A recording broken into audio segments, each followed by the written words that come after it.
You are now ready to add water to your pond. As your new water garden fills for the first time, take the opportunity for a well-deserved break. It is time to work on the most visually important part of your feature, the waterfall. The waterfall will start at the microfall's biological filter and can either meander through a stream or fall directly into the pond. Note that a streamliner is not included in the micropond kit. If you are adding a stream, it should be about 6 inches deep and between 2 and 4 feet wide. The wider the stream, the more gentle the water flow will be.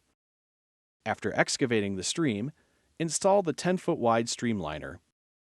In order to overlap the liners, the project must have a minimum 3-inch grade change between the stream and pond water levels. Seaming is rarely necessary. The liner should overlap the main pond liner by at least 1 foot.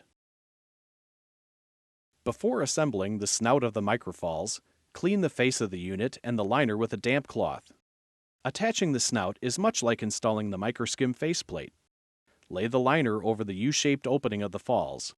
Be sure to leave enough slack at the base of the falls for the placement of the large waterfall boulders. With an awl, pierce the liner through the top 2 holes of the snout. Temporarily install the snout by placing the screws in these 2 holes. Remove the snout, keeping the liner connected to the piece with the 2 screws. Liberally apply a thick bead of silicone around the spillway of the microfalls. Using the 2 screws as a guide, reinstall the snout. Complete the process by screwing in the remaining screws. With the snout in place, it's time to lay the filtration media in the microfalls. All of the filtration materials will rest at the base of the microfalls. Place the filter pads in first, and rest the bags of filter media on top. Take special care when building the stream and waterfall, as this will be the most eye-catching part of your pond. Place larger rocks along the edges as normal. You can also use boulders in the stream bed itself to divert the water in interesting ways. Fill the remainder of the stream with gravel.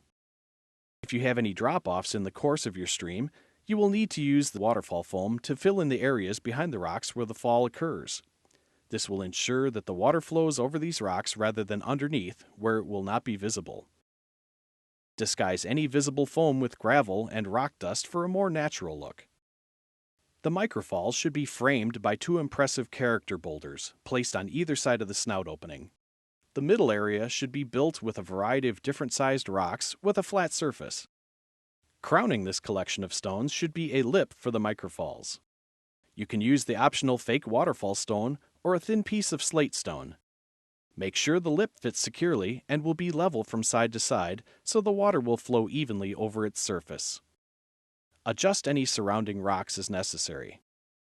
As with any stream drop-offs, use the black waterfall foam behind these stones so that you will be able to see the rushing water.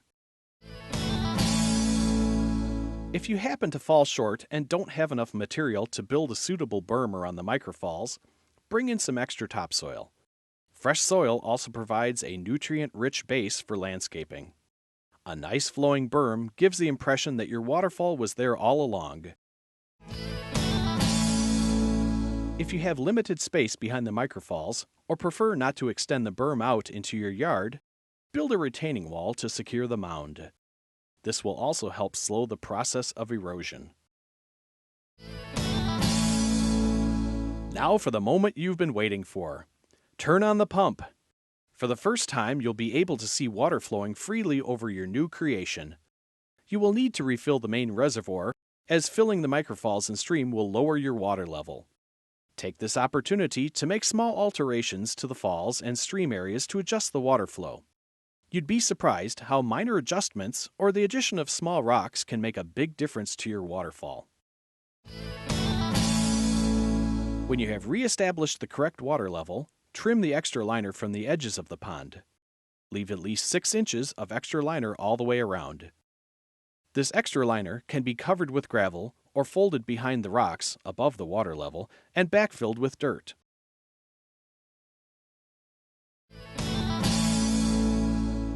To beautify the exterior of your pond, cover the berm and edges of the pond with a natural mulch. You may also wish to incorporate landscaping at this point.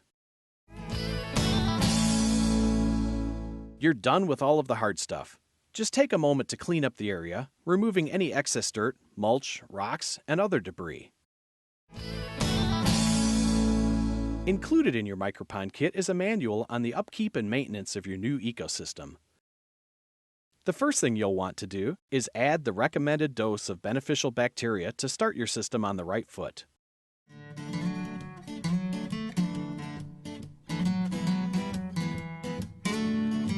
Now sit back and enjoy your new natural water feature.